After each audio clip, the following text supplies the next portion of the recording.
Manosij, Sarkar sir, I'd like to give you a little brief about our dear ma'am. She is looking after three different faculties as of now: Faculty of Fine Arts, Media and Journalism, Faculty of Law, and Faculty of Liberal Arts. So very diverse faculties, and the school is under her guidance and mentorship, and we are flourishing, I must say, under her guidance. It is only 3 years that the school has started, and it's growing in leaps and bounds.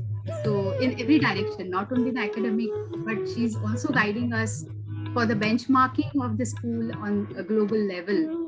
And it's amazing experience working with her. We are just looking forward to many initiatives, and this one initiative also, this Rupa Talks, we're doing under her guidance. So just thought that I'll brief you a little bit. I'm looking forward to many more associations with you, and over the time you will get more opportunity to interact with her also, and with our faculties also are looking forward to your guidance on many subjects, because ma'am, his topic today is cross disciplinary design. Disciplinary design. So basically, he is a proficient designer on what we say niche areas. So he's an excellent typographer. He's also very good illustrator. He has great expertise in branding, rebranding for projects, and also he's doing good work in animations, 2D as well as 3D animations. Wow, So it's everything packed in one, huh? So multi-talent. Usually you get, experts, either typography, calligraphy. I mean, that list is not ending, Shruti. Yes, and he has his own firm, but he's also working independently and collaborating with other firms and offering his expertise. So that is also another good thing. I think we can start. It's time if it is. 1 minute. Yes, I will start going live now, ma'am. Yes.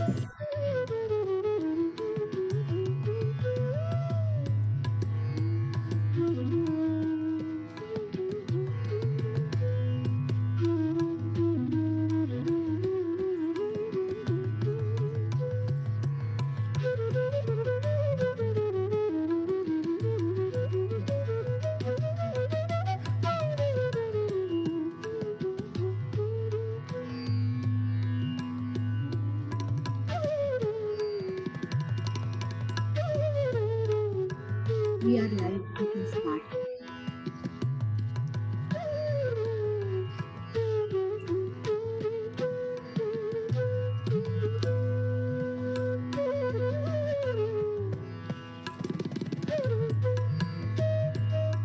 May I request our student moderator to begin this session? Good afternoon, everyone. The student moderator will start soon. Welcome to the 4th session of SOFA Talks, everyone. According to the tradition of MIT WPU, we will have prayer at the beginning of the program.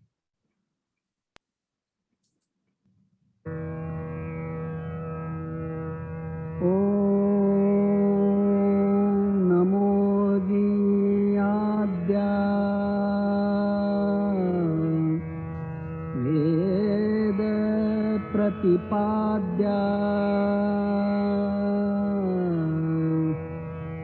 जय जय स्वसंवेद्या आत्मरूपा देवातुति गणेषु सकलार्थमतिप्रकाशु म्हणे निवृत्तिदासु अवधारि बोधी गुरुर्ब्रह्मा गुरुर्विष्णु गुरुर्देवो महेश्वरः गुरु साक्षात् परब्रह्मा तस्मै श्री गुरवे नमः।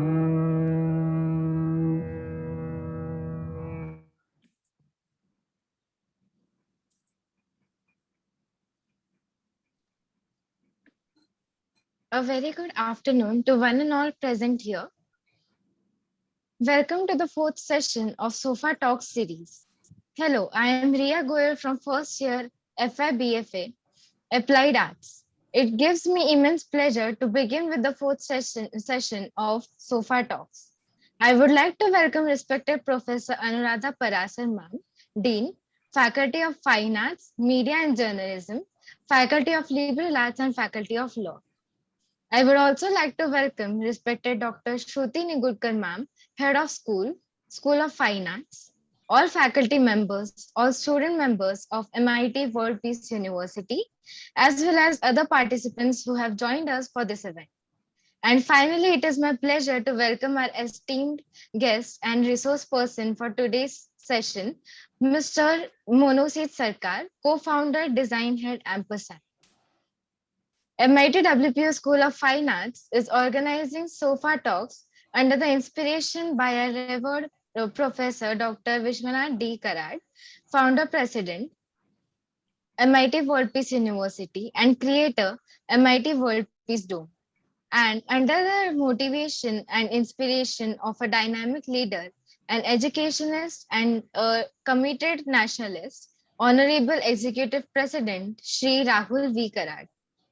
MIT WPU School of Fine Arts has planned SOFA Talk series from 7th May to 30th June under the tutelage of MIT WPU Academic Leadership Team, Professor N.T. Rao, Vice Chancellor, Professor R.M. Chitnis, Pro Vice Chancellor, and Professor Anuradha Parasar Ma'am, Dean, FLFMJ Law. We also welcome our beloved Honorable Dean Ma'am, Faculty of Liberal Arts, Fine Arts, Media and Journalism, and Faculty of Law. Professor Anuradha Parasar, who is our guiding light, mentor, and under whose supervision we have organized SOFA Talks 2021. Thank you so much, Dean Ma'am, for always keeping us motivated. Now I would like to hand over to Dean Ma'am. Thank you, Ria, and thanks for those words. Very good afternoon to one and all. Respected resource person for today's SOFA Talk, Mr. Manosij Sarkar, faculty, staff, parents, and my dear students of MIT World Peace University, Faculty of Liberal Arts, Fine Arts, Media and Journalism, Law, and participants from various disciplines, schools, colleges, industry, academia, and society. I extend hearty welcome to one and all to SOFA Talks of School of Fine Arts at Dr. Vishwanath Karad, MIT World Peace University, Pune. Heartfelt warm gratitude and earnest thanks to Manosij Sarkar, co-founder and designer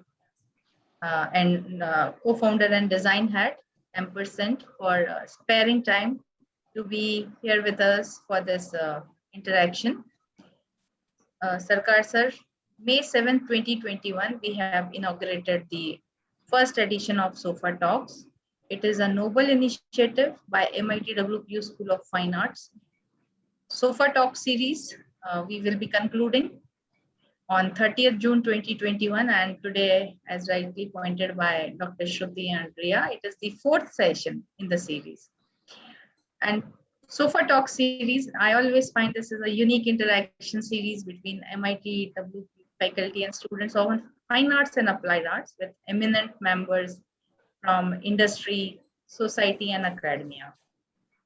And I always like sharing the genesis behind the Sofa Talks. The name itself is very unique, coming Sofa Talks, MIT WPU School of Fine Arts Talks.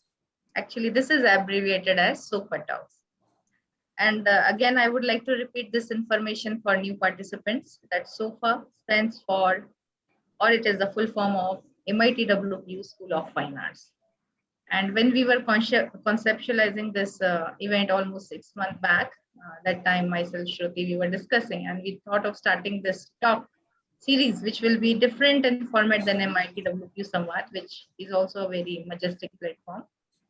But there we invite resource persons from various fields, multidiscipline, and Sofa Talks is very specialized platform, fine arts and applied arts. So this platform, Sofa Talk, it will be more interactive format, more directed towards interview, interactions and discussion with resource person.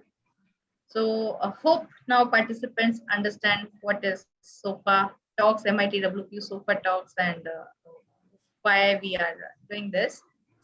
And through this great and splendid platform, Sofa Talk series, fine arts, applied arts, faculty, students, staff, parents, and participants from industry, academia, and society at large, all college students or all those who are interested to pursue their career in applied arts, they will get a unique opportunity to listen to and interact with eminent resource persons from applied arts and fine arts area. And since this session is going live, the benefit will continue to all attendees and viewers as well.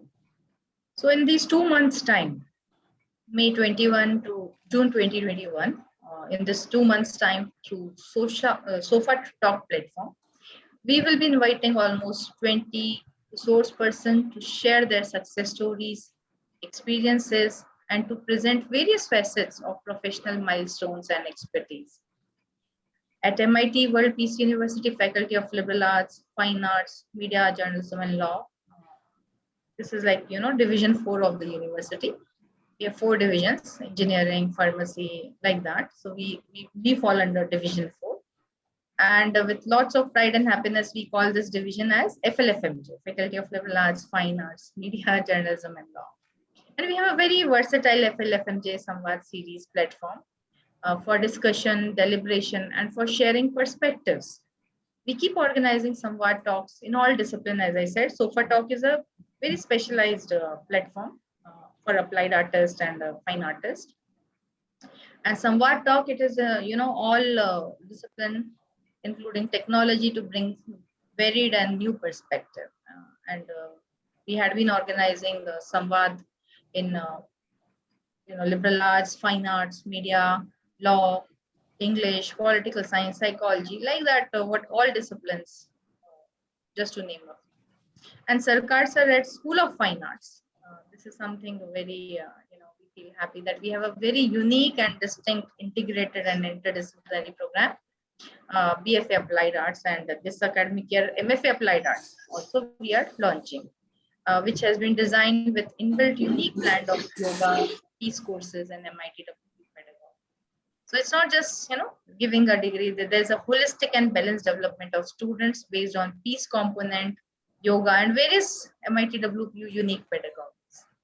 So our students, they're quite keen to listen to your vast ocean of experiences. Like Dr. Shruti was just sharing that you are expert in this, and I was saying, the list is not ending. So many multi-talents, my God. So to all our students, they are quite keen to listen to your vast ocean of experiences. And equally, they are keen to know about the scope of work. Like you have so many multi-talents and skill, I should say, illustration, animation, branding, typography. And Shruti will come with a big list, I'm sure, which she was just sharing at the start. So I'm sure after attending your session, student will get valuable advice, guidance about the topic, and they'll get a new insight as well. To look the same thing from a different perspective. So coming back to the topic, I'm happy that Sarkar sir, you are here to discuss on this topic of significant and immense importance, cross-disciplinary design. And that too coming from a cross-disciplinary designer like you. So Sarkar sir, why this platform on behalf of University Leadership Team, I invite you to visit MIT campus when things become normal for in-person interaction with our students. And we would be also happy to take you for a visit to our world largest Peace Dome, which is also here in our campus at Pune. And some of our students, they have already decided, or maybe they have already given their name also to associate with you for internship under your mentorship. And we will facilitate this industry academia partnership. Probably you can also partner with us in preparing future ready professionals in applied arts area. And I see moderators, they're all quite keen to start the session, so I don't want to delay that. But before I conclude, of course, I feel very happy in placing a high appreciation for all the faculty and students of fine arts for coming up with this challenging assignment to organize 20 Sofa Talk series in 2 months' time. And I appreciate all our faculty member, Dr. Shruti, Samidha, Nivedita, Nupur, Pallavi, Prachi, and all students for this unique and outstanding contribution by planning Sofa Talks at MIT School of Fine Arts. And Dr. Shruti, of course, needs special mention that she's facilitating this event so smoothly and flawlessly. And every time a new perspective, a new expert, a new artist is there to share his experiences and to guide students. So all my dear School of Fine Arts students and all students, organizing committee team and faculty team, compliments to all of you for supporting faculty in smooth organization of Sofa Talk. And let's start this Sofa Talks on cross-discipline design by Manosij Sarkar sir, who is co-founder and design head Ampersand. Once again, I express gratitude and thanks to you, sir, Sarkar sir, for being here with us today for this interaction with students and faculty of MIT, WPU, Faculty of Liberal Arts, Fine Arts, Media and Journalism and Law, and all participants who also will be benefiting from this interaction. And thanks to all participants from across various schools, colleges. Thanks for showing such overwhelming response to MIT WPU Super Talks and for making it a great success through your participation. Thank you. Jai Hind. Thank you, ma'am, for the kind words. And I'm really glad to be a part of this. Thank you for inviting me. Thank you so much, Dean ma'am, for guiding us. Now, I would like to request everyone present on the panel here to pose for an online photo record.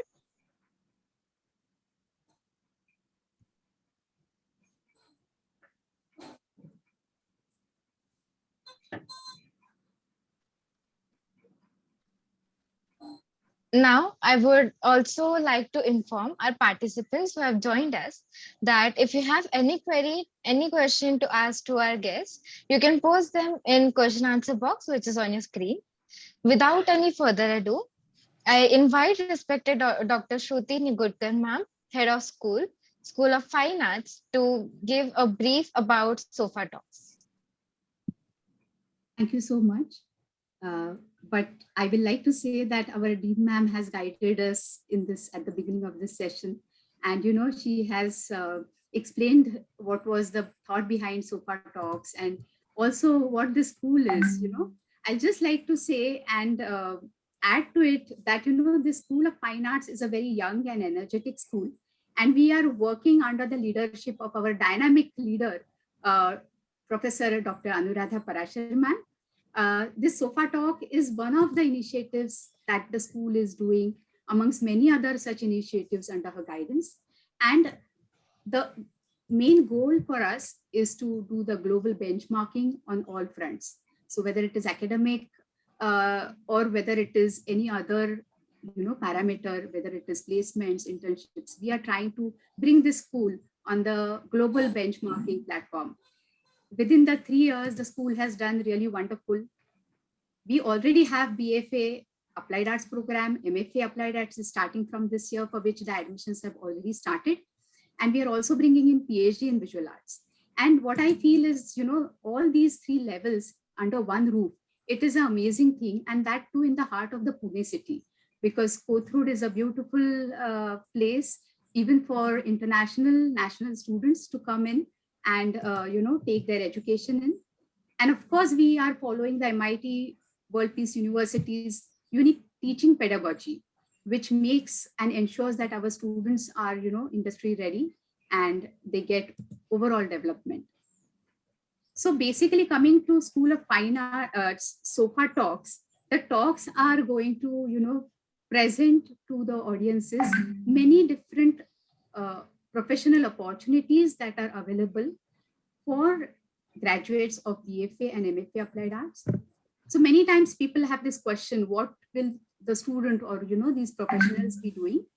So there are areas like advertising, UI, UX, animation, illustration, e-learning, space design, website design, social media, typography, calligraphy, photography, graphic design, branding, packaging, and the list goes on. And the graduates of BFA and MFA can, enter into any of these fields. That's the beauty of this amazing course. Now, when somebody listens to this entire, range of professional possibilities, one is definitely going to wonder, how is it possible? And I feel that today's guest is one such person who can, justify, because he is not only going to talk about cross-disciplinary design possibilities, but he is one such designer who works across many different disciplines of design. And it is my pleasure to welcome Sir Manosij Sir, and I will give the anchoring back to the student moderator to take this forward and start the interaction. Thank you so much. Thank you so much, Shruti ma'am, for guiding us for the session. Now, I would like to hand over to my student co-moderator, Shraddha Rupa, to introduce our guest and resource person. Thank you so much, Ria. Hello, everyone. Mr. Manosij Sarkar, who is presently working as the design head at Ampersand Design, which he co-founded in 2016. His core interest is in design and revolves around branding, type design, and illustration. Being a cross-disciplinary designer, he believes in taking a holistic approach towards brand design. He has worked on packaging design, product design, user interfaces for websites and mobile application, illustrations, publication design, 2D animation, photography, exhibition design, museum design, retail space design, and printmaking. He loves taking workshops on modular type design and craft and type. His multilingual type design work named Yatrakshar, which is letters for the journey, which he has done as a part of his MA course at LCC, and it was showcased in iMagazine in 2013. So, sir, from behalf of my college, as I see we share the same surname, I would like to welcome you in Bengali as well. So, Manosij বাবু, আপনাকে আমাদের পুরো স্কুলের তরফ থেকে, সোফার তরফ থেকে অনেক অনেক স্বাগত জানাই, এবং আমরা খুব আনন্দ পেয়েছি যে আপনি আপনার সময় বের করেছেন আমাদের জন্য। So, without any further ado, I would like to request to you, sir, to please take over and help us with your presentation. Thank you.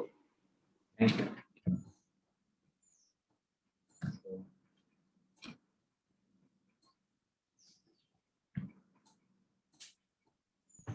So now this is going to be a true rendezvous, because the name also says it's a rendezvous. So henceforward, me, myself, and Pallavi ma'am, we are going to take this forward, anchoring, and we are going to have a dialogue with Manosij Sarkar.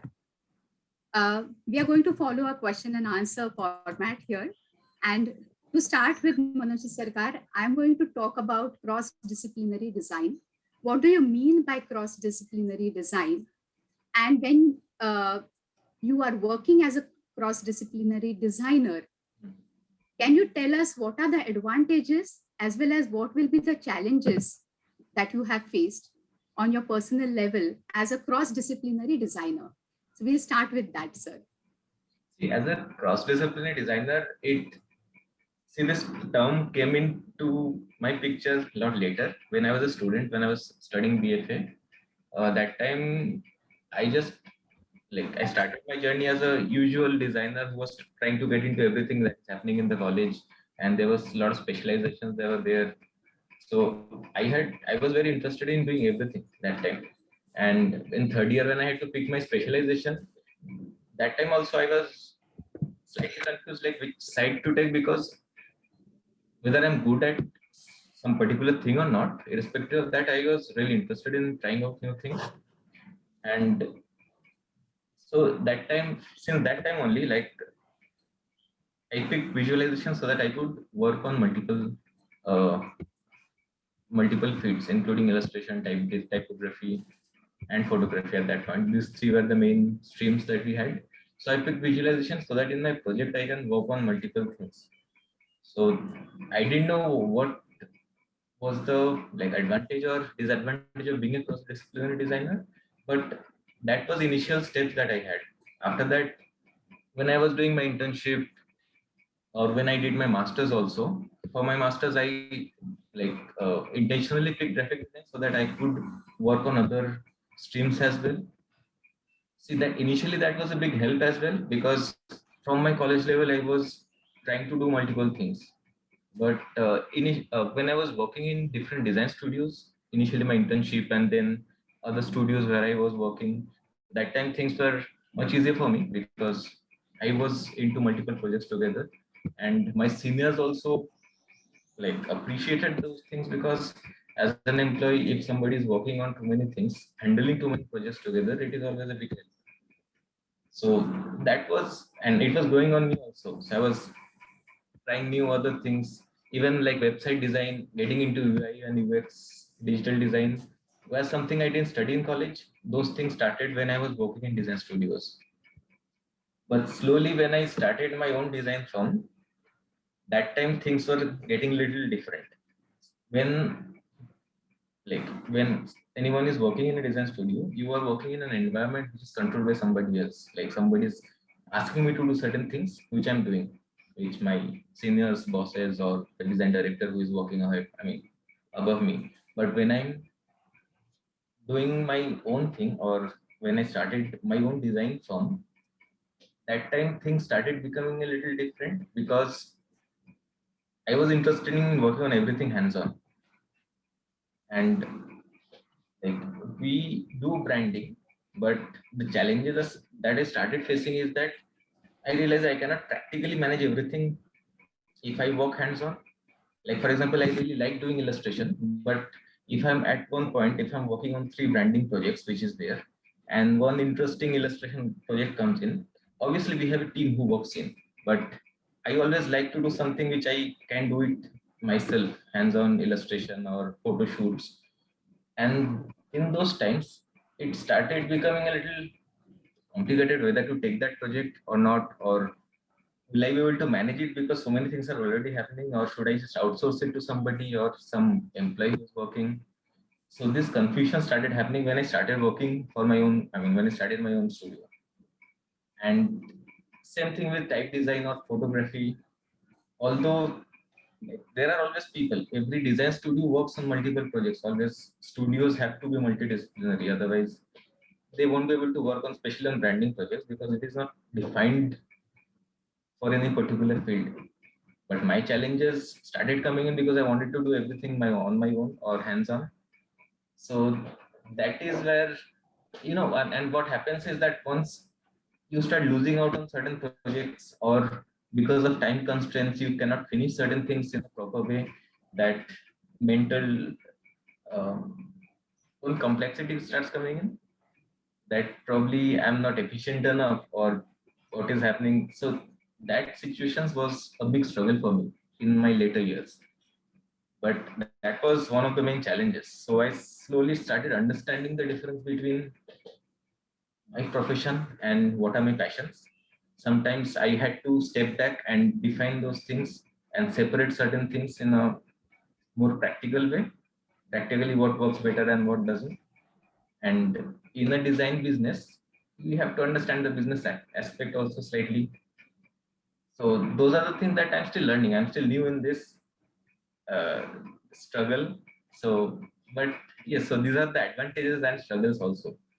And you are very humble when you say that you are at the beginning, because we've seen your work, and you've done many branding, rebranding projects. And, in fact, if I'm not mistaken, in one of your previous jobs, you were the one who also worked on the Book My Show application in one of your jobs that you did. So you were the one who did the visual design for that application. It's a big thing. You're really humble when you say that, you're just beginning anyways. But I will like to ask you about, how this cross-disciplinary designer approach has helped you in your branding and rebranding projects. yes, the major help that happened is when I'm seeing a branding project, because I have some basic, at least if not an expert, at least because I have some basic understanding of multiple fields, it becomes very easy to take decisions. When a project comes in, to understand the brief and to take certain routes. Obviously, there are processes of branding, but even through the process, so it helps you to see what is ahead.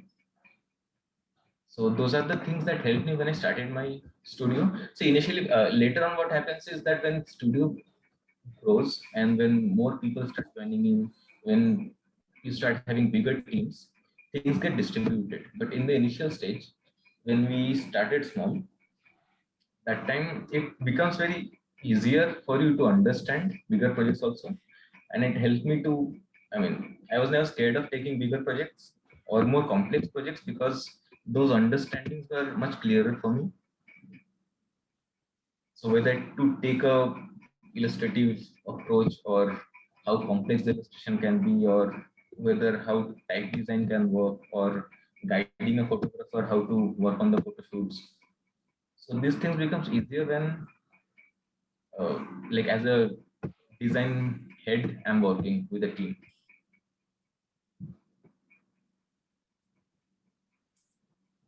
Yes. So maybe the next question, Pallavi ma'am, you can take. Yes, that's wonderful, sir. We understand that typography is an integral part of design, and it's an elementary subject for all the designers and visual artists as well.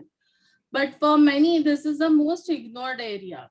So we would like to know that what inspired you to specially choose typeface design?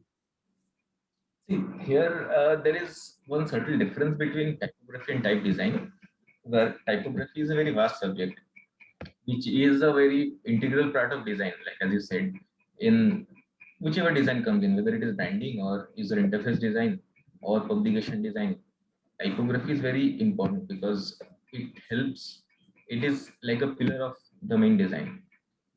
But when it, so similarly, like for any designer, should have a strong sense of typography, but where type design specifically comes in, it is a separate subject sometimes. You don't, every designer does not really have to become a type designer, whether he's a good type, whether he's good in typography or not.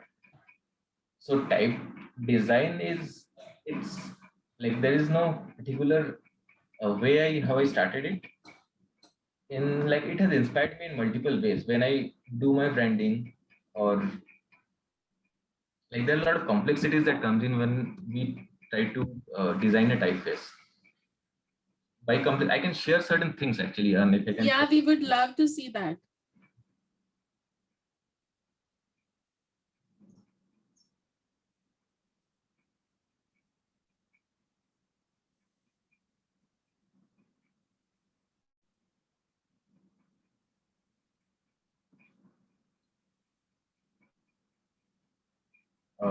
See, there's a lot of type design that we do. I'll take you to one slide. Yeah, see, these are some identities that we have worked on. Can you put this on full screen? It will be better viewable.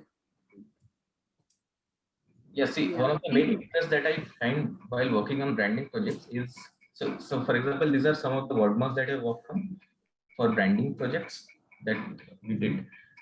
So when I'm working on a word mark, I always have this in mind that how good it will be if I can actually make this into a complete typeface than just the word mark.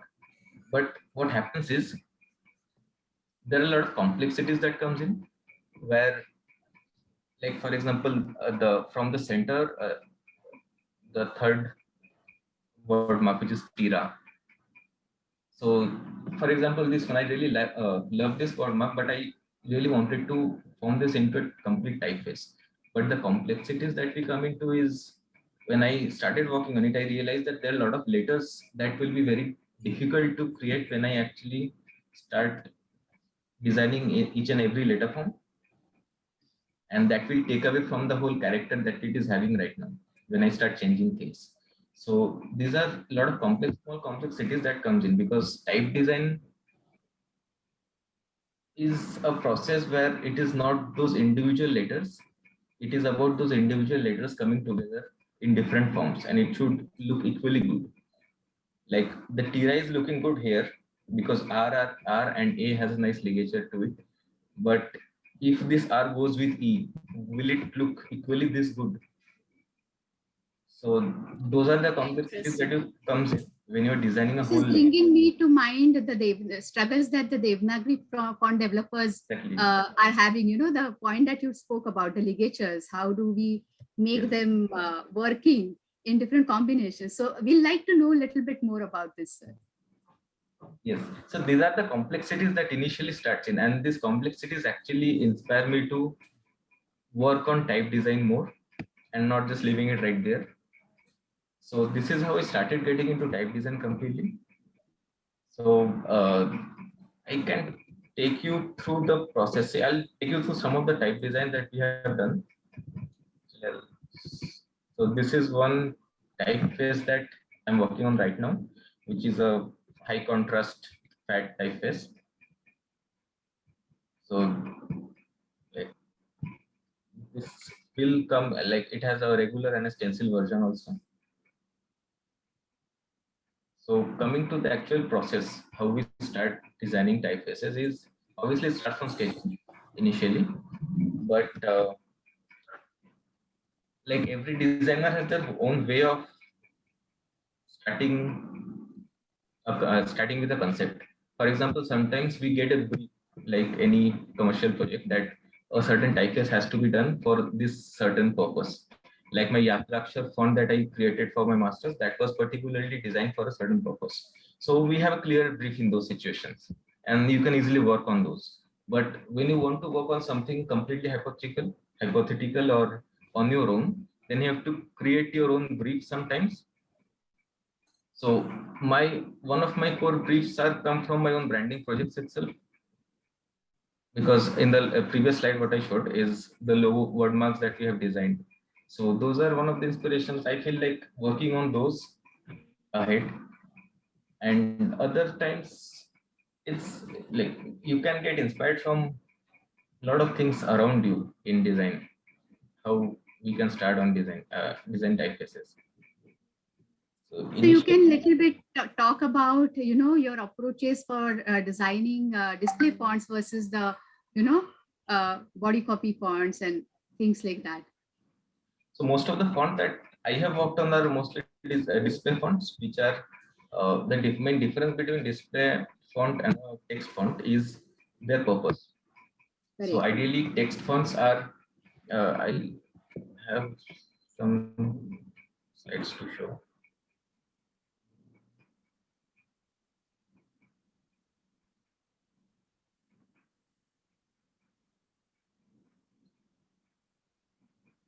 Yes. See, for example, this is a display font where the font itself can talk about a lot of things without any separate help. Like the font itself can tell you stories. So this is how display font actually starts, where it ideally these are bigger in size and used for display purposes only, mostly for posters, headers, or bigger space text, where it kind of conveys a lot with its own letter forms, whereas text fonts are the fonts that those obviously have some strong characters, but they themselves do not convey the story. Like when you're reading a storybook, the font won't tell you the story. You have to go through the story, and the font is helping you to read. Whereas in a display font, the font itself is telling you certain things. Where in this slide there are two exact same messages, but you start conveying it in a different way, understanding it in a different way because the font is different.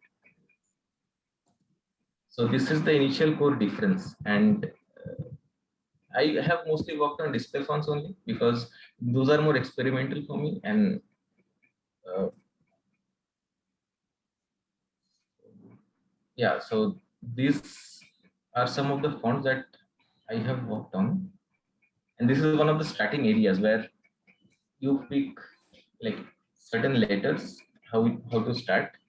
For the capital letters, using OH helps you to define most of the letter forms, and for smaller letters, NO helps you to define most letters. You want me to take you through, ma'am, through the font that I've designed? Yes, yes. We just got some message saying that if you can do that. So I think you also saw that. It will be amazing if you can share, sir. It will be amazing. So this is one font that I'm working on right now. So this has, it is ideally, it will have two weights, and it has a stencil version of it also. So this is completely, I mean, without any particular brief. So the whole typeface has a slightly angular counter space. And this font is Oculus. So this is the whole set of letters.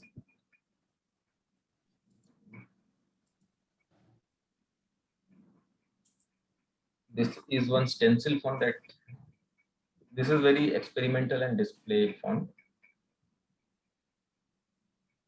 Wow, this is amazing. I mean, the aesthetic, you just, you know, the way sometimes I always feel this, sir, that, you know, sometimes looking at certain paintings, we have that wow moment. Na?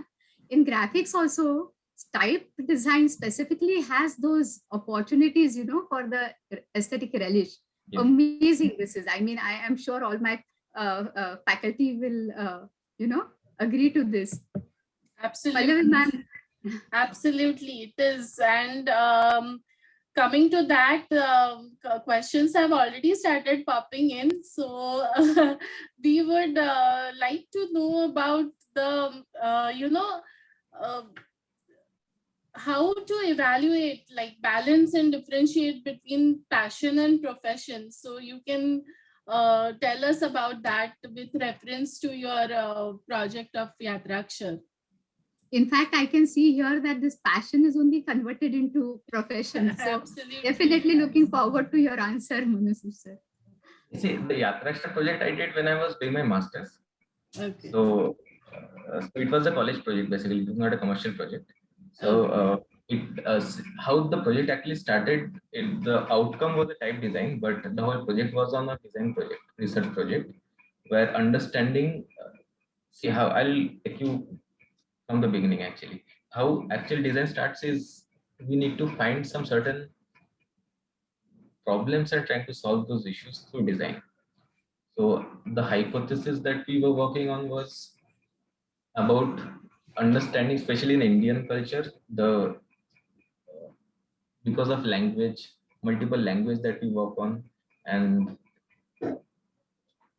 like every time we go to a station or any airport, any signage would ideally have around 5-6 different languages or script, which is so considering Indian context, that becomes very complicated challenge as a designer to standardize certain things, which for other countries becomes much easier because the language issues are not there so much. So my whole project was on standardizing the transport typography.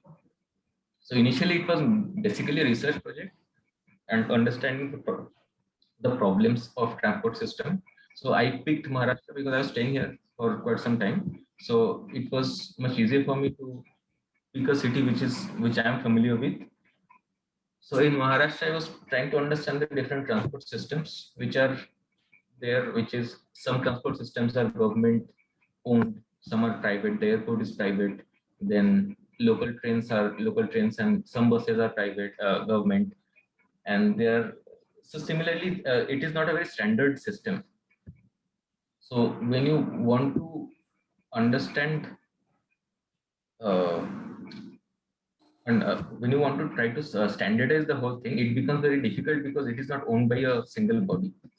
So when I was studying in London, I could see that the whole transport system was owned by only one organization. So everything was under control of only one body. So even the design and typography and everything was very standardized.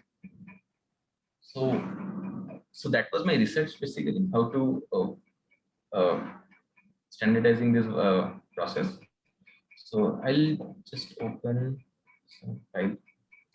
While you are showing this, I will also like you to, elaborate a little bit about how do you tackle the issues of creativity versus, the legibility, readability challenges that come in type design, because they are the biggest challenges while you are trying to balance with the, creative aspects and other problem solving.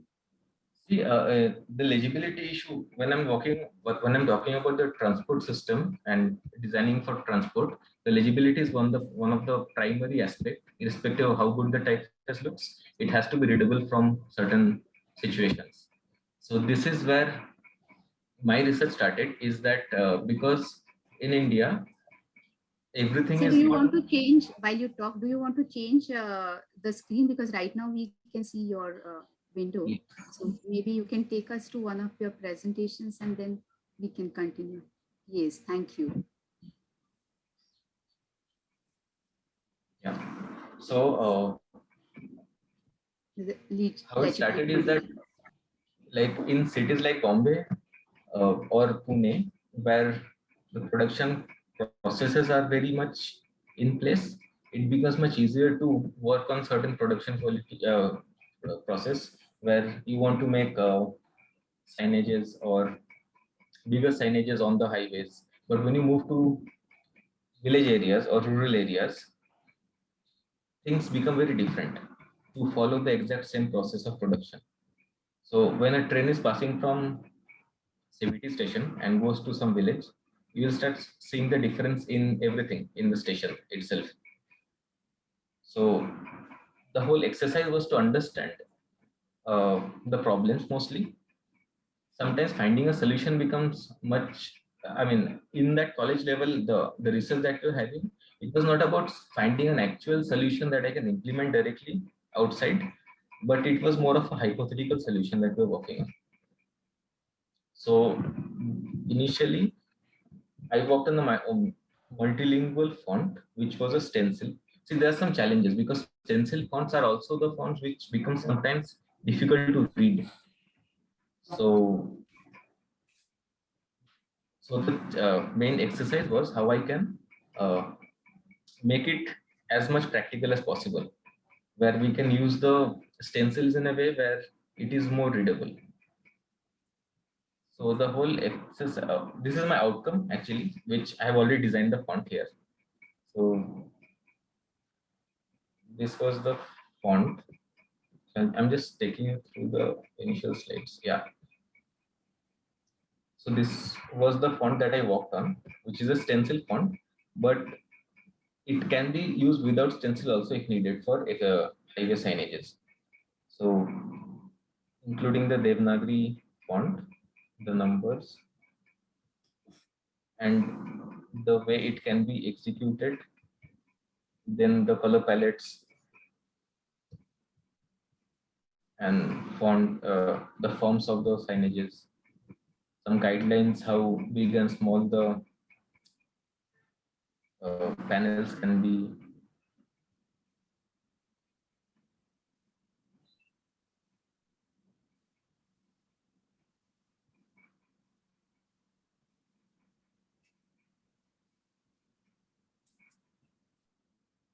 So this was like a complete guidebook for executing that font, which can be used everywhere. If it is printable, then it can be used without the stencil version also. But if it has to be used as a stencil, then it has a certain system how it can be used. Yes, I feel that, amongst font development, also font faces, developing a stencil font itself is a big challenge because you need to take care of all the cuts and, continuity gets lost. As I said, I mean, it is part and parcel of being a stencil. And then you have to work on those cuts and make it look like, one form and one unit. So, yeah. So this was my actual outcome of the designing the typeface. And initially, I'll take you to the research presentation.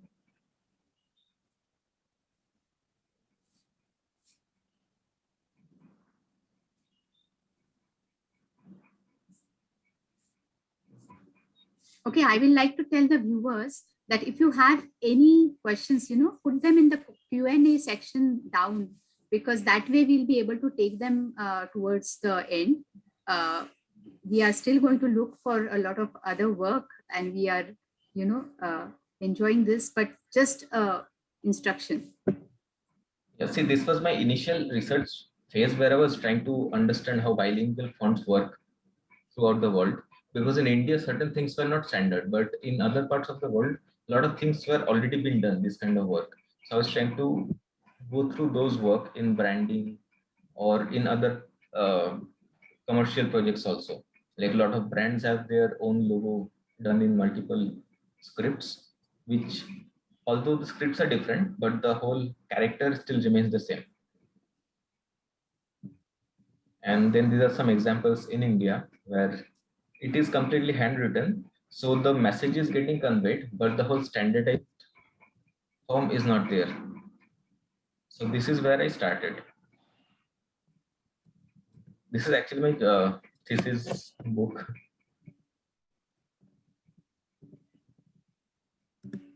These are how other cities in the world have multiple scripts in signages. So basically, I was studying the whole transport system in different parts of the world. Then I was studying Indian form also, where in India how the signages are and the text are done in buses and road signages, and how things are not standardized even on the even iconography and illustrations. Because most of the thing is actually hand drawn. So this was my initial hypothesis and where I started working on my project. And the problems with stencil, if it is not been used properly, it becomes completely not readable.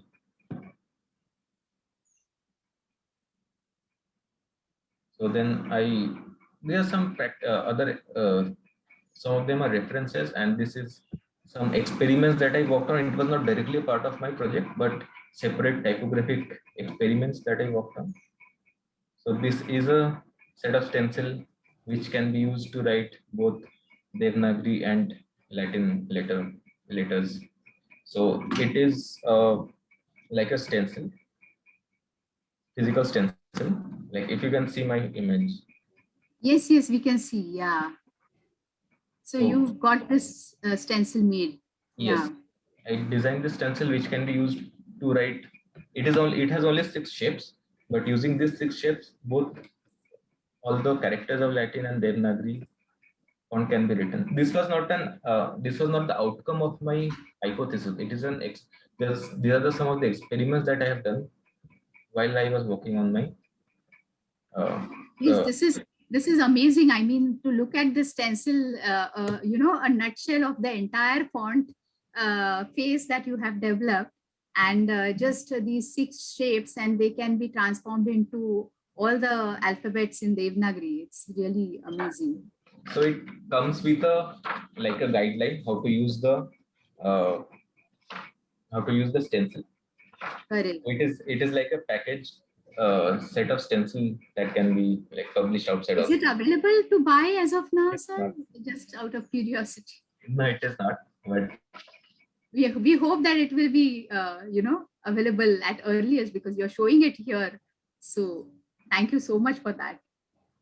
Yes, it is amazing. I mean, it is like for Indian languages, it's a very pioneering work, I think. So the next question is more of like design thinking, user experience is the course of all visual interventions. But can you tell us how understanding these values and principles have helped your work in various kinds of design projects?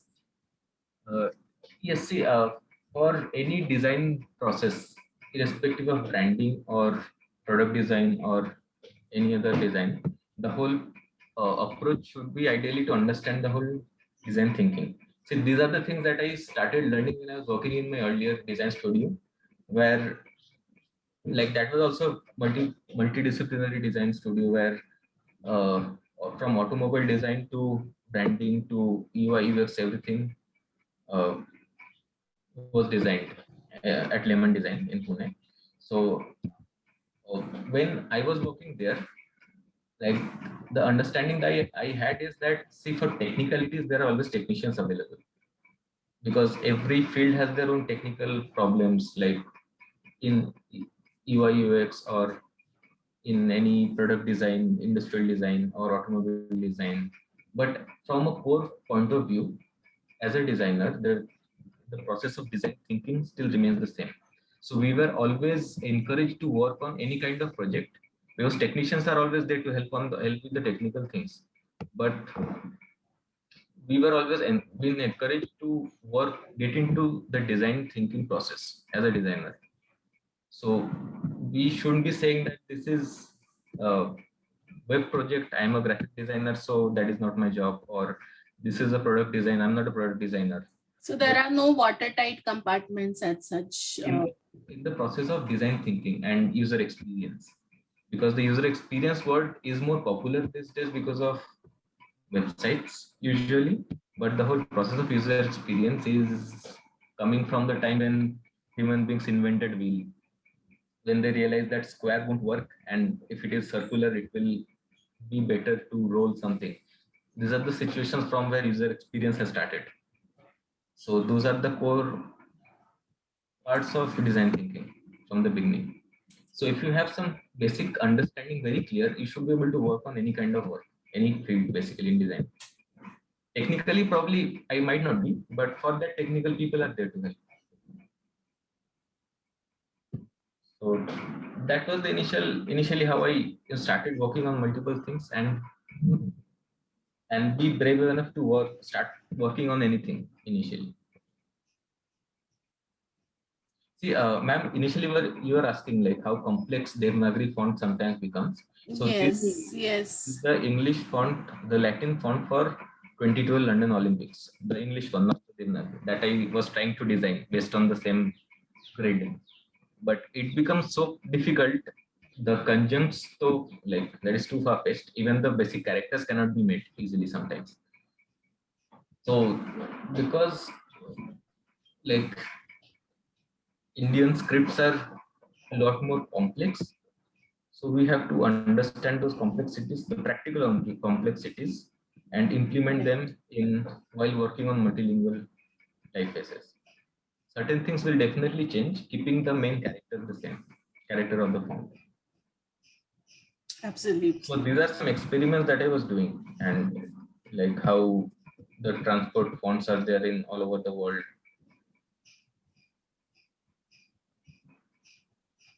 See how the thickness changes.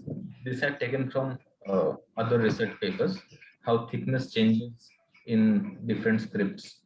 Although it is from the same font, but thickness of the letter forms changes because the more complex it start becoming, the negative space has to be more. Otherwise, it start look bulky.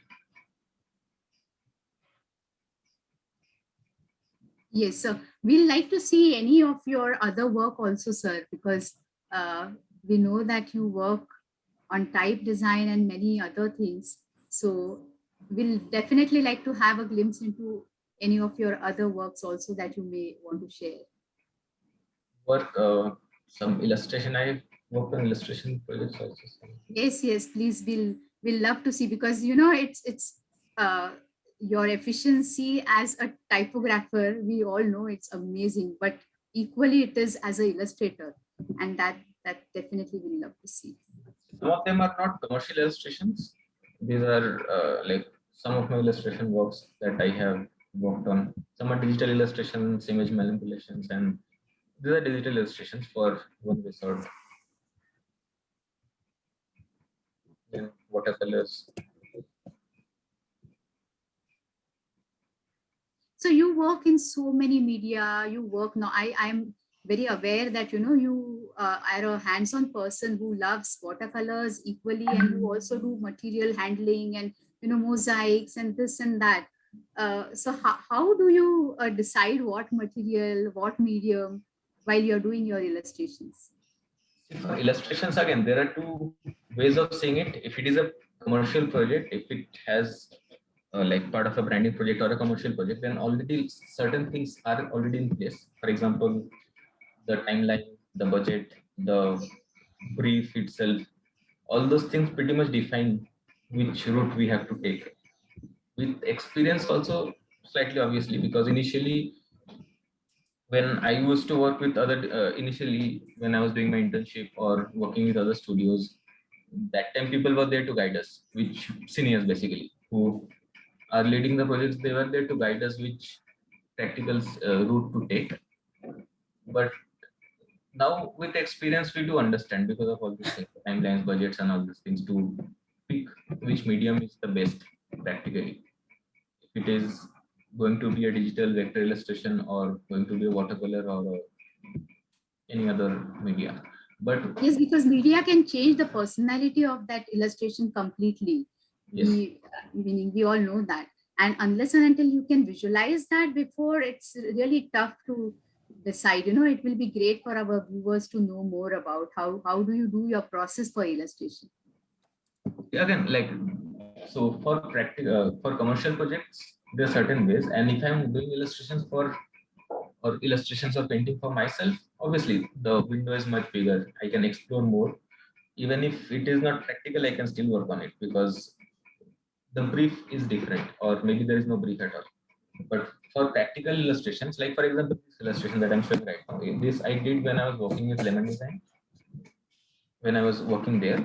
So if you see the size of these illustrations and considering the people who are working next to it, the size of this illustration are so big, it has to be a vector illustration. Otherwise, it cannot be printed in these big sizes. And the practicality wise, you are already narrowing down the number of possibilities. So you already can see that it has to be vector illustration considering the size. So that way, when for practical project, for commercial projects, the brief kind of defines a lot of times. If not directly, probably the client won't know what should be done. But for us, it becomes easier. For smaller sizes, like if I go back few slides, like for this kind of illustration, this is watercolor and then treated digitally. So how it will be implemented on the through the production purpose, production Yes. way. So it kind of defines what all route that I can take.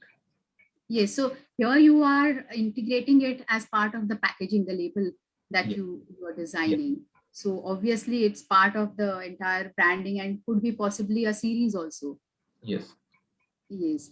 So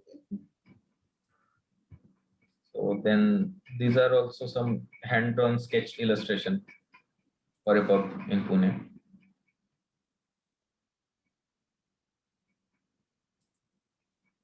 This is a vector illustration.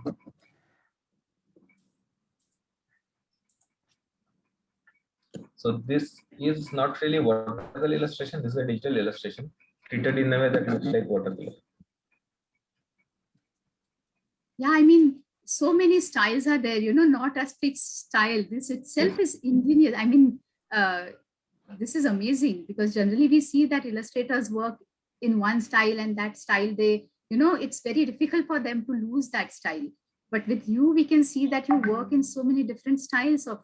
So how have you developed this, entire repertoire of your styles? His style, well, I always like doing illustrations in my college time. So that is something that comes naturally to me, the hand illustrations. And if that comes naturally, then when you move into digital format, it becomes equally easy. Then you don't really have to like depend on certain tools. It becomes much easier to work through multiple medias, whether it is a sketch or a watercolor, or if I'm using a iPad for illustration, it becomes easier if the basics are, I mean, like, it does not happen overnight. Obviously, like I have been working on illustration, so naturally it comes. So Yes. Any other work you'd like to show us from any other genre, or so I will show some illustration that I did for branding. So it is, I'll just take you to the illustration part more. So like this was a branding that we did for a Aish occasional shop where they have eye doctors also, surgeons, plus they have a showroom of glasses. So because it is a very premium expensive store, so our look and feel was from a very luxury upmarket, which does not really look like a store for frames. So the watermark was derived from the equipment that usually uh, people use.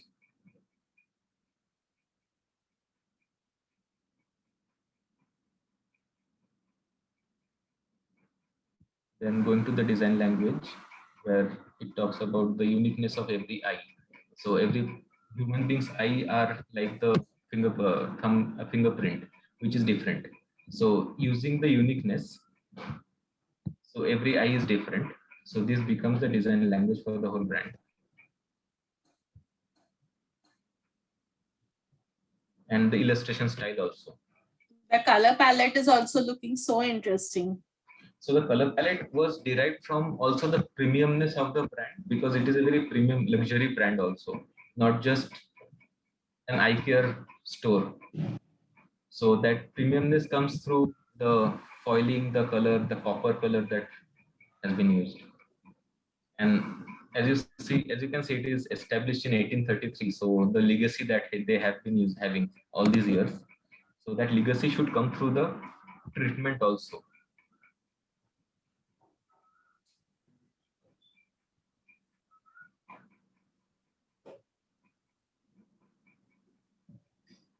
So this is the whole branding exercise that we did.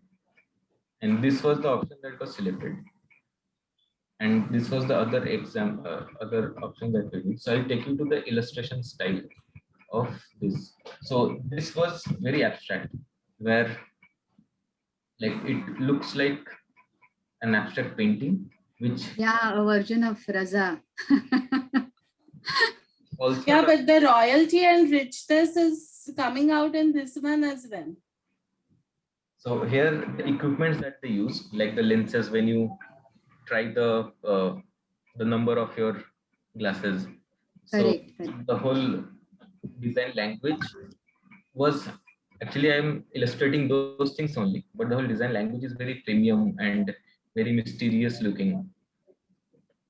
So, sir, I'd like to take this opportunity and say that, you have done so many amazing branding and rebranding projects. Uh, why don't you tell our viewers a little bit about, your approaches to branding and rebranding? Especially rebranding, I find that it's a very tough thing because, you have so many things to balance. And I've seen some of your work, which is completely amazing. I mean, it is just, it keeps the crux of the previous and completely like a phoenix rebirth. it takes on another form. So help us and our viewers understand about your approaches to branding. See, for approach, see, we need to understand from before branding, when any new project comes in, whether branding or rebranding, we need to understand the purpose. It is like for research processes, we form our own hypothesis. So for branding also, that hypothesis part is there, where you try to understand what is the problem. Obviously, the client would probably want to have a branding exercise or maybe a new logo, but exactly what they should be requiring and why. So understanding that becomes very important.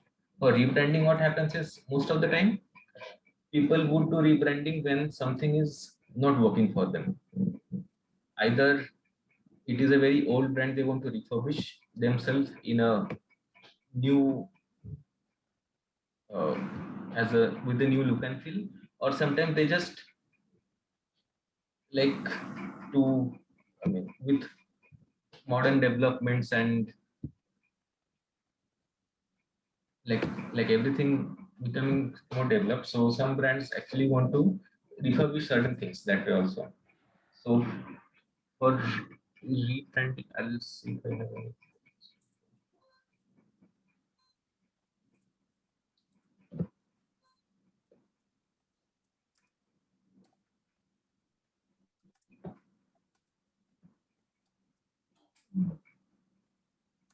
Right now actually don't have any rebranding projects as such right now, so I can just take you through usual branding projects which we have worked on.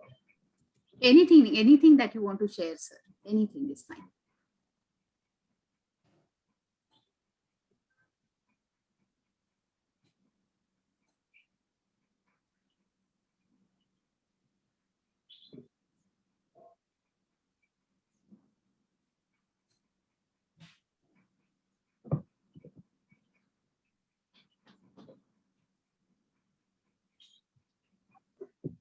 So this is a Ayurvedic brand who came to us with the problem that they make really good authentic Ayurvedic products and they want to change the lifestyle of Indian modern people who are struggling with a lot of lifestyle issues, a lot of food and dietary issues, where they have some answers with Ayurveda. But the problem is how they can portray to people directly. And also another thing is that because they are low on budget, they cannot directly compete with some big national brands. So that was the main challenge. So for that, we started working on that. And so understanding the positioning of the brand, how that can be positioned, then visually where do they stand as a visual positioning, whether we should take a very traditional look and feel because it is Ayurvedic, or because we are trying to uh, communicate to modern people. So it should look certain to some extent contemporary also. It should not look ancient. So these are the researches that we did initially.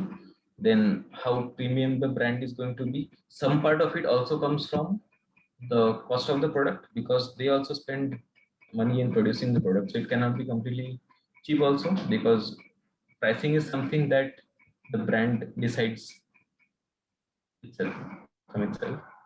Then the brand values being authentic, organic,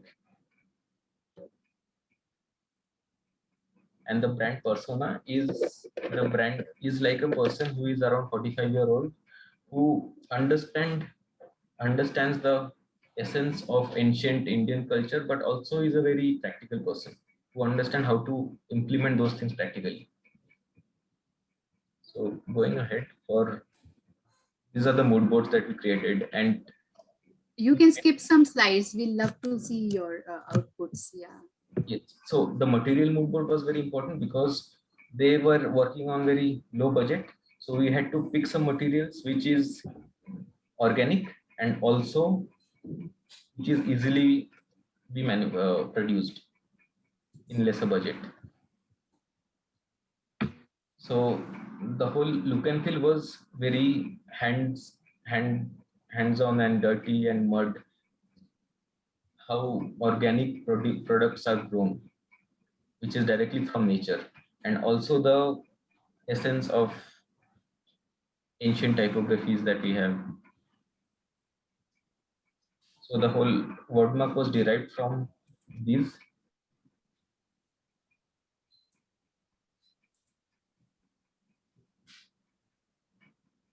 We use a lot of craft paper and illustrations.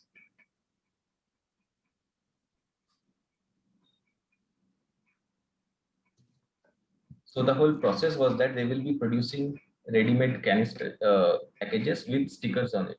But the stickers will be something that will have a lot of detailed information with illustrations. Some illustrations will be common so that it becomes easy to produce.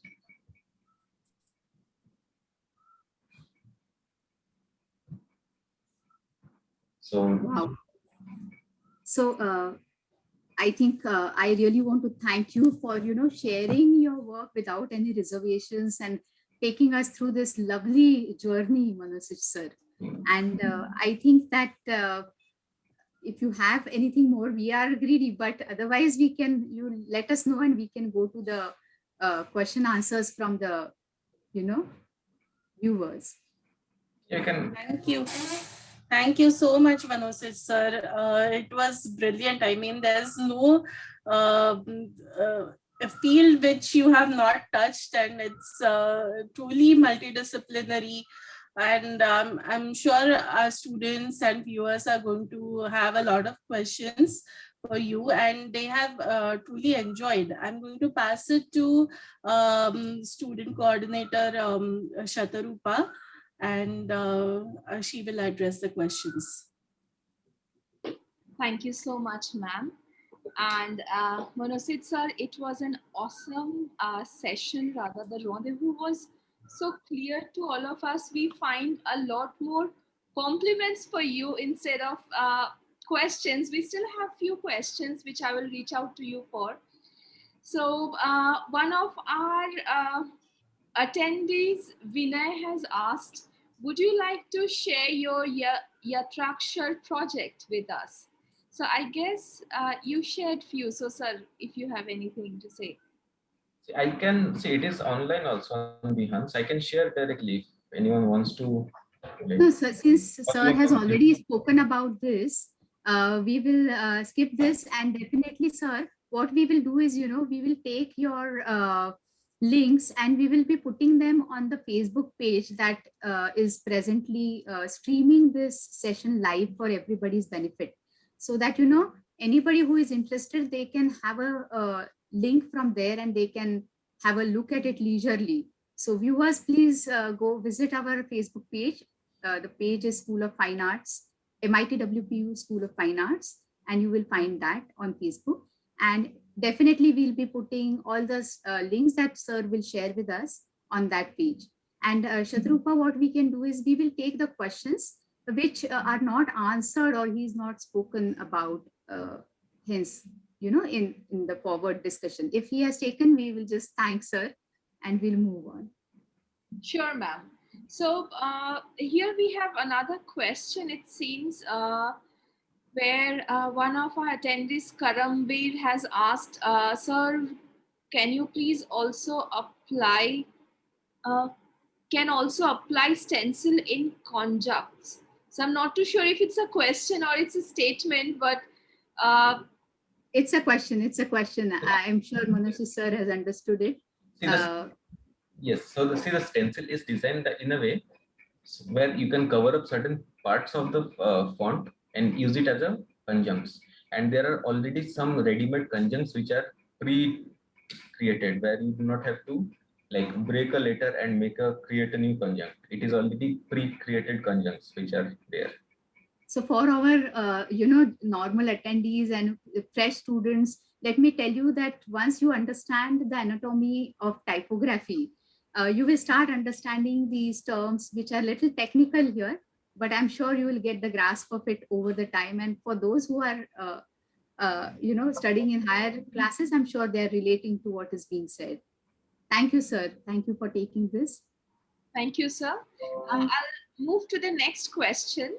It is from Savi. She asked, sir, could you please tell us how to decide the standard size of the font if we are creating one? So for the new creation, what should be the ideal size that we can opt for? See, ideally fonts are vector, so the size is not directly defined by pixels. But usually, what happens is the kind of software that you're using. Ideally, we use type design softwares like FontLab or Glyph. But if you're using Illustrator, so when you're using FontLab or Glyph or those kind of softwares, the sizes are already predefined because you know how to, or the structure or the guidelines are already there. But if you're starting with Illustrator, for example, then you cannot export a font from Illustrator.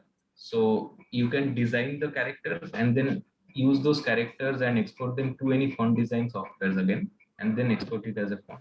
So for Illustrator, ideally it should be 1000 pixel by 1000 pixel because it will directly fit into FontLab format.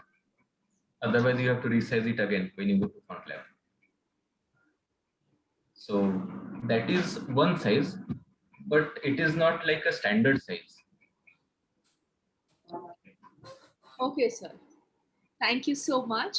And we have one more question from Dharini. She asked, like, I can take through in details. If somebody has any query, I can like individually in details. I can Yeah, take. so in question answer down there, if you have anything that you want to know in detail, you can please put your questions, with reference to that. So sir can take. Meanwhile, we'll move to the next question. If somebody wants to know a little bit more details, please put that in the question answers down. So we'll know what to take. absolutely. So before we get any response, I'll quickly move to the next question, which is, have you used 3D design in commercial installations? It is from Dharini. Not commercial installations, but I have worked on anamorphic typography when again in college. I can show one reference that initially I was working on. It was just a hypothetical project again as a part of my research. I will share my screen. Yes, you can share. We are.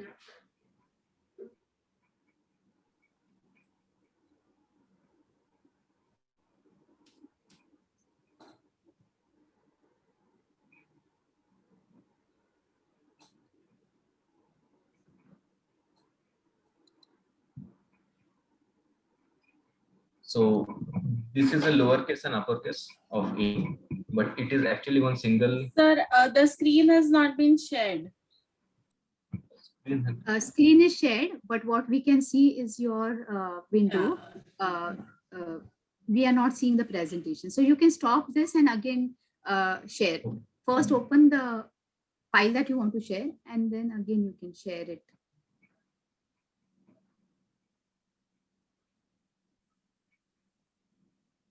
Yes. Oh, it was on, but it went again. It went away. Yeah.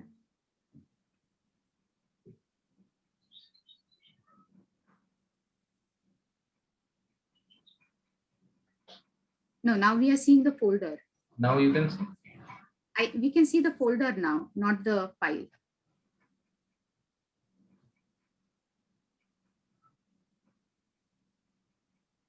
So when you, otherwise you can do, while you're sharing, you can do screen. Yes. So this is the uppercase and lowercase of A, which is actually anamorphic because it is one single object. Can you see the other image or it is still the same? Wow, No, we can see the other image. The presentation. We can see other image. Yeah, so this is one single object which looks very abstract, but from only certain angle, if you see, one side it will look like a small a, and on the other side it will look like a capital A. So amazing. This is so I think the plan and elevation is making a capital and small a. That's what I can make out. Amazing. Yes. So this is a 3D installation which has two vantage points from each angle. It becomes capital or small. Yeah, that's amazing.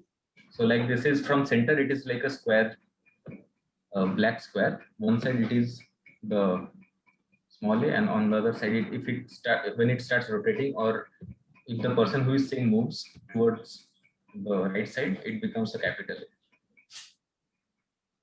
Great, great. All right, Shatarupa, you can go to the next one. Yes, ma'am. Here I see similar kind of question from our attendees. So I'll just come up to one.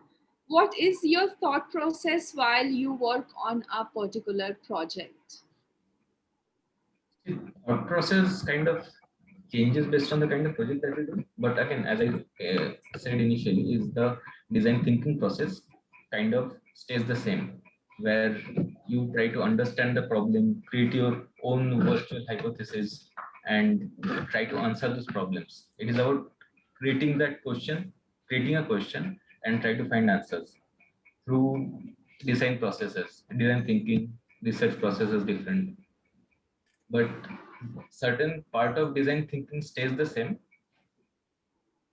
But like it can be a branding project, or it can be a product design or typography.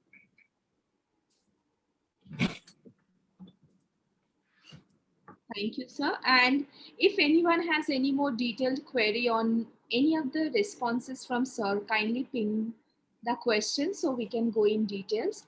And apart from that, sir, we are flooded with so many compliments for you. So I would like to read out few for you as well. Uh, Here we get to see very amazing work, sir. Thank you so much. Outstanding presentation, versatile work, great work, sir. Wow, truly amazing work, sir. So we actually enjoyed the session. The conversation happened between you and ma'am. Like we were getting the extract from it. And here I have, I guess, one question. I am also type designer and typographer from New Delhi. This, I think, if you apply stencil in Indic language in conjuncts, character, aesthetic part and readability and visibility are lost. Then again, it looks like a statement, but I guess you will be understanding what is it about. See, the thing is, that is one negative side of stencils, that it do reduce the readability. But the stencil has to be used where this is the only way. Otherwise, you cannot use anything else. Those are the situations only where you can use stencil. If there are practically, it is possible to use normal printing processes. Obviously, stencil should be avoided. But there are some practical scenarios where that is a stencil has been invented. So we have to keep those practical scenarios in mind. See, in my project, it was a hypothetical project where I worked on two separate parts, where the stencil were ideally for the situation where stencil has to be used. Otherwise, like in places where printing is possible, or hand painting will, like the standardization process of hand painting style will be there. So in those scenarios, you can stencil can be used, not everywhere. All right, so thank you so much for the clarification. And I believe, Karamveer, you had the answer you were seeking for, as Manosij sir has explained. If there is anyone else with any other query, oh, we already got one, sir. Is there any favorite project of yours that you would like to mention? See, I personally, I really love most of my type design projects, and like the font that Oculus that I showed initially, and that is one of my favorite. So I think that, we will take one last question, and then we will end this, go towards the conclusion of this session. But before I ask you that question, Manosij sir, I really want to appreciate your presence here. And I also want to appreciate the attendees who are joining and, participating in this and making this such a great success. It is such a nice thing to know that, people from New Delhi and many other parts of India, they're joining in. And it's really truly their contribution also in terms of questions, which is enriching the discussion that we are having. It is amazing to have all the participants here. Of course, if you have any questions that you want Manosij sir to, give you answers to, You're welcome to put those questions on our Facebook page where it is streaming live right now. And I'm going to make a personal request to Manosij sir that, sir, after a couple of days, if you can just have a look at them and answer them for us on our page. On It will be on Facebook page. Absolutely. Yeah, that is my request to you. Yes, I will. Okay, thank you so much. So amazing. Now, if you really want many more questions to be answered, you can put them directly on our Facebook page, and sir will oblige us, and he will be answering them. Last question: you do conduct a lot of workshops and for typography for various subjects. So we'd like to know a little bit about that before we go to the conclusion. Most of the workshop that I've taken are on modular typefaces, where we interact with the student. It is more of an interactive workshop, not just a commercial type design workshop, where we work with modules, interact with students who can work, like we ask students to then create their own modules in different ways through crafts also, not just digitally. Crafts and paperwork, and use and create typefaces through those modules. I can share some images if we have time. We have time. Yes, no, we don't have time limit. As far as you are willing, sir, we are okay. Yes. Definitely will love to see.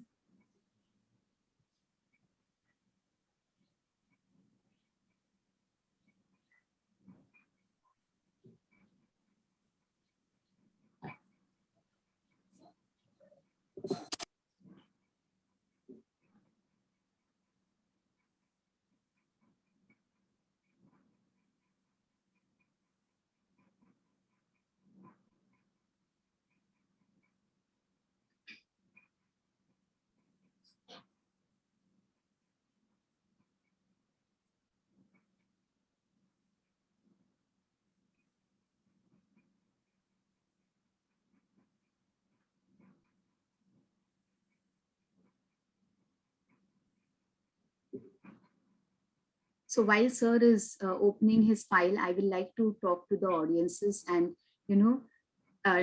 once again, give a little bit of information. Just a second, I will take Manosij sir. Tell all the audiences that, MIT World Peace University School of Fine Arts, SOFA Talks. This initiative is where we are able to present in front of you many talented, amazing designers who have the background of BFA Applied Arts or are working in the fields of professions which open with BFA Applied Arts. And Manosij Sarkar is one of them.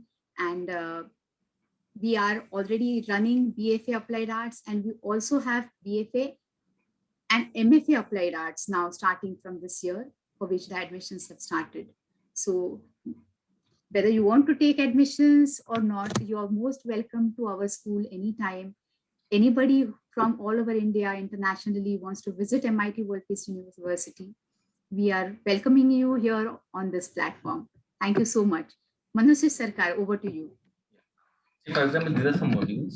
So we give students similar modules and ask them to create typefaces with this, and then later on design their own modules also. So these are some students' work who have used those modules to create new typefaces and use different types of craft to make their own modules and small sets and creating letter forms with this.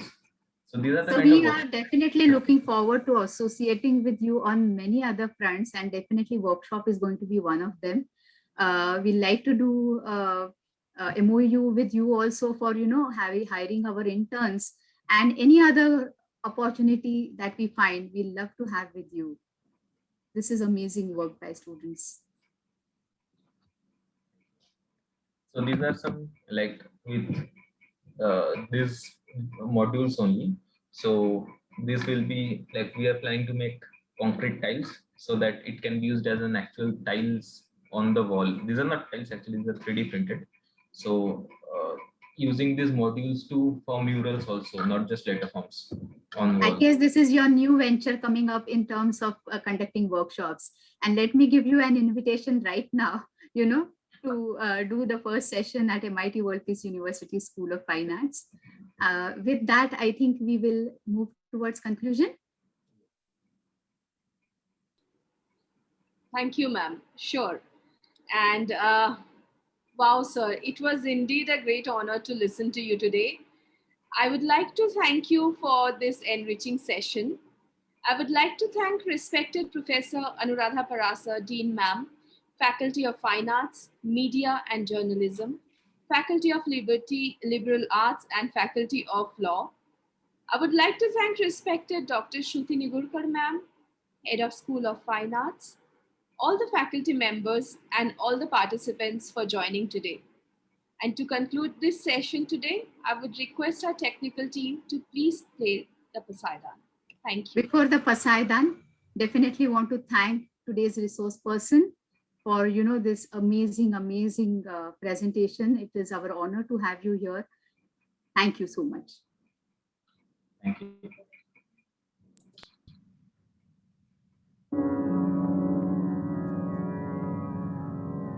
आता विश्वात्मके देवे येने वाग्यज्ञे तोषावे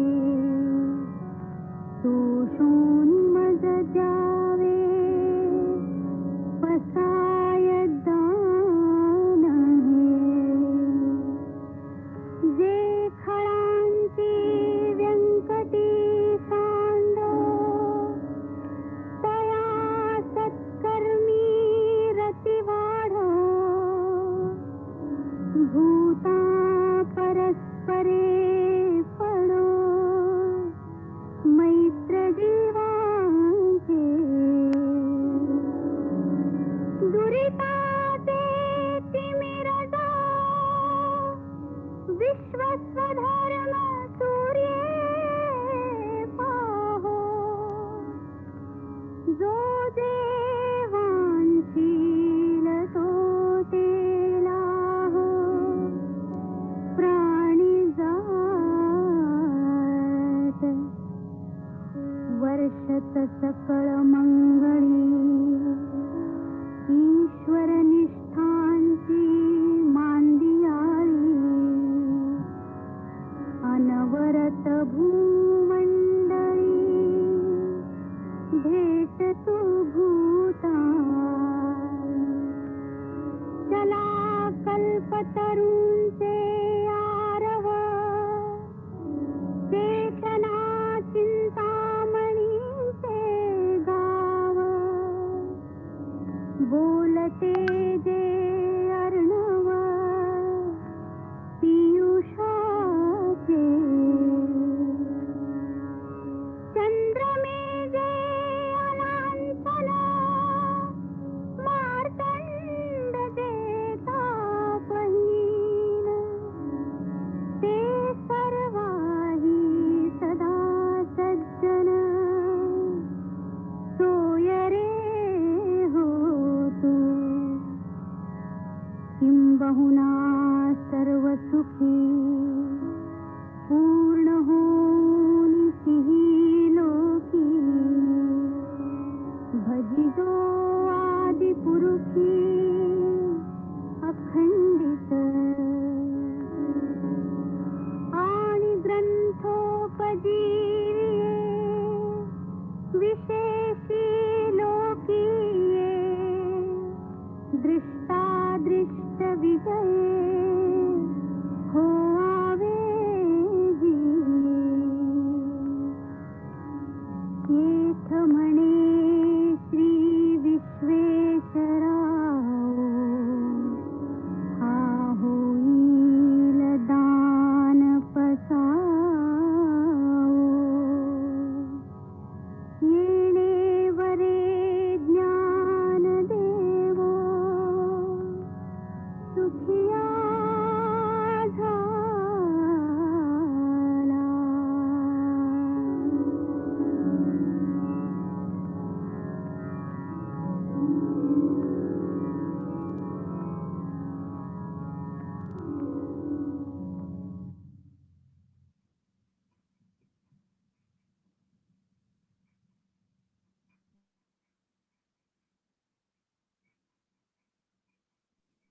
Ma'am, you're on mute. Expressing our gratitude to our management, to our mentor and guide, Professor Dr. Anuradha Parashar, for this kind of guidance for all the initiatives that we are taking. And thank you so much once again, Manosij Sarkar sir, for coming here and showing your work without any reservations, because, you know, showing the processes, showing the work that you have not even published now, this is amazing, truly amazing. Thank you so much. We'll be ending this session now and looking forward to the next session. I would like to invite everybody to these SOFA sessions, which we are going to continue holding for this month and as well as in the next month. Please stay tuned on our Facebook page, and also we are sharing different initiatives that we are doing. Catch up with you on the next SOFA talks. Till then, see you all. Thank you. Bye.